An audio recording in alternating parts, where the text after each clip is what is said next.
Sometimes you have a psychological problem, to be honest with you. Because why? You're thinking too much. Your iman is weak. That's why you are suffering. When your iman is weak, you know what happens? You start thinking, what's going to happen to me? My future. You know, I'm 23, I'm not yet married. What's going to happen? And you're sitting at night and worrying. If worrying got you married, we'd all have 4 wives. Allahu Akbar. Yes. You stop worrying in that way. Worrying never solves a problem. Trust me. Lay your trust in Allah. Do what you can in your capacity. Go out and try as hard as you can. Never ever leave any stone unturned when it comes to your effort, and leave the rest in the hands of Allah. Don't worry. Sleep like a log, mashallah, for as long as you get up for Salatul Fajr.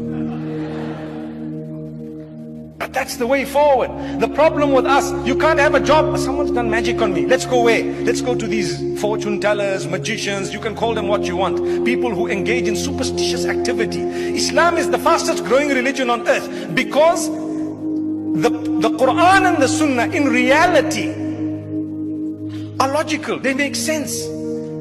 The minute you see superstition, the people won't want to accept Islam. Imagine someone wants to accept Islam and you tell them, when you have a problem, you must just go to these people. They will dangle an elastic band by your nose and make you sneeze 3 times. And you'll be okay. It happened to me and I was okay. How were you okay? You felt okay when you sneezed perhaps, but that was the devil making you feel okay because he wanted to insult Allah. And he tells Allah subhanahu wa ta'ala, look, he laughs at us, look at this guy. I made a fool of him. Do you know? I made a fool of him. I made him do something, pretending or thinking that he's going to be cured through that. And when you told him, I am a Shafi, he just turned away from that. What does Ibrahim alayhi salam say? وَإِذَا مَرِضْتُ فَهُوَ يَشْفِينَ.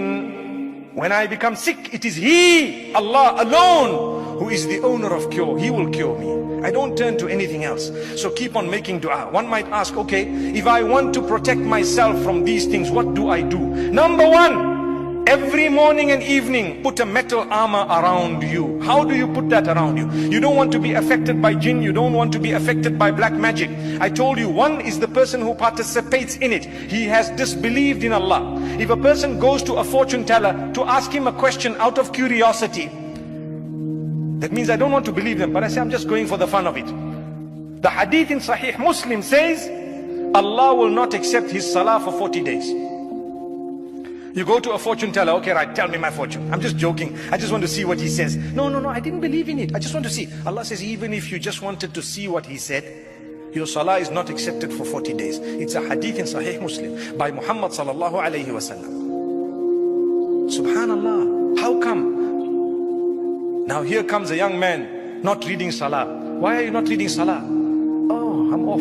What do you mean you're off? Are you a woman? No. I went to a magician. Now 40 days I'm just off, you know. Astaghfirullah. That is not the meaning of the hadith. The meaning of the hadith is that for 40 days the reward of your salah is not achieved. You have to read it, you have to fulfill it. If you don't fulfill your salah, you will be punished. And when you fulfill it because you did something evil, the reward of it is not there. Similar to a person who's drunk alcohol or something intoxicating. The hadith says 40 days, salah is not accepted, which means the reward of the salah will not get to you. It's like payment of a punishment. Your salary is being deducted. You still have to go to work. If you don't go, you're not going to get a salary. You have to go to work, you will get a salary, but it's deducted as a fine for something you did that was bad.